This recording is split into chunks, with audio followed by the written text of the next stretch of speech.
ہر ایک کنکر مارنے پر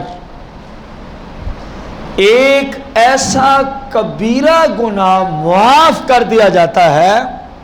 سرکار علیہ السلام نے فرمایا جس کبیرہ گناہ کی وجہ سے بندہ برباد ہو جائے گا، اتنا بڑا کبیرہ گناہ جو بندے کو ہلاک کر دے گا، ایک فرمایا ہر ایک کنکر کے مارنے پر اللہ ایسا کبیرہ گناہ معاف فرما دیتا ہے.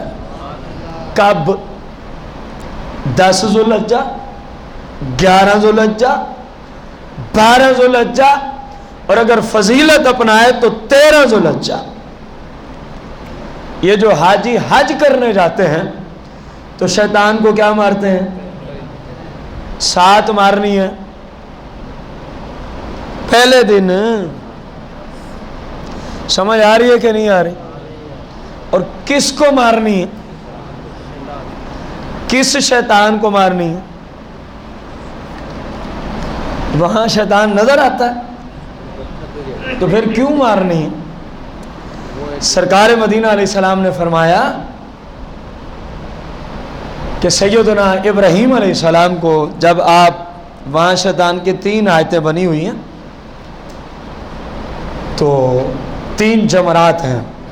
فرمایا جب یہاں آپ آئے اس سے قریب تو شیطان نظر آیا، آپ نے اس کو 7 کنکر مارے، وہ زمین میں دھنس گئے. اب کچھ آگے چلے تو وہ بے ایمان پھر آگے آ گئے. نظر آیا اس طرح جس طرح میں آپ کو نظر آ رہا ہوں، آپ مجھے نظر آ رہے ہیں. تو جناب ابراہیم علیہ السلام نے پھر اس کو 7 کنکر مارے تو زمین میں. اب کچھ آگے چلے تو مزید وہ بے ایمان آگے پھر نظر آیا. تو سرکار نے فرمایا، سیدنا ابراہیم علیہ السلام نے پھر اس کو 7 کنکر مارے تو فرمایا یہ تمہارے باپ ابراہیم علیہ السلام کا طریقہ ہے. آج حاجی اس طریقے کو اپناتے ہیں اگرچہ حاجی کو شیطان نظر نہیں آتا،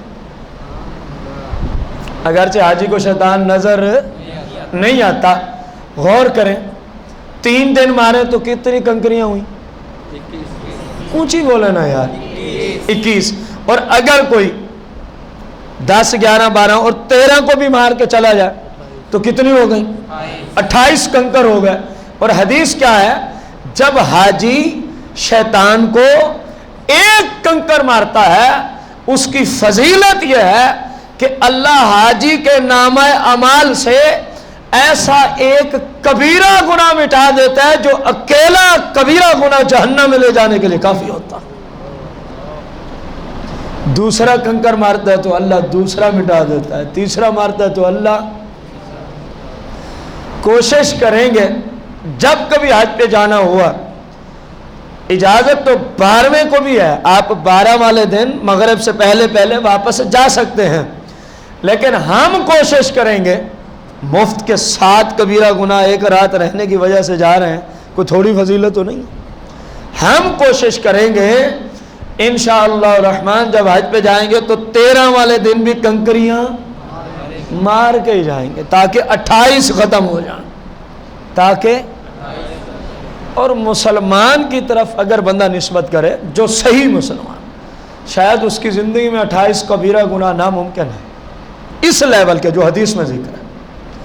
مسلم کی بات کی میں نے، جو صحیح مسلمان، صغیرہ تو نماز سے، روزے سے، اعتکاف سے، وضو سے، وہ تو ویسے ہی دھلتے رہتے. کتنی بڑی فضیلت رسول کریم صلی اللہ علیہ وسلم نے فرمائی. سرکار صلی اللہ علیہ وسلم نے امت کے لیے چھوٹے چھوٹے کاموں پر بڑی بڑی فضیلتیں عطا فرمائی ہیں. اگر کوئی نہ کرے تو اس کی قسمت ہے، اور کیا کہہ سکتے ہیں.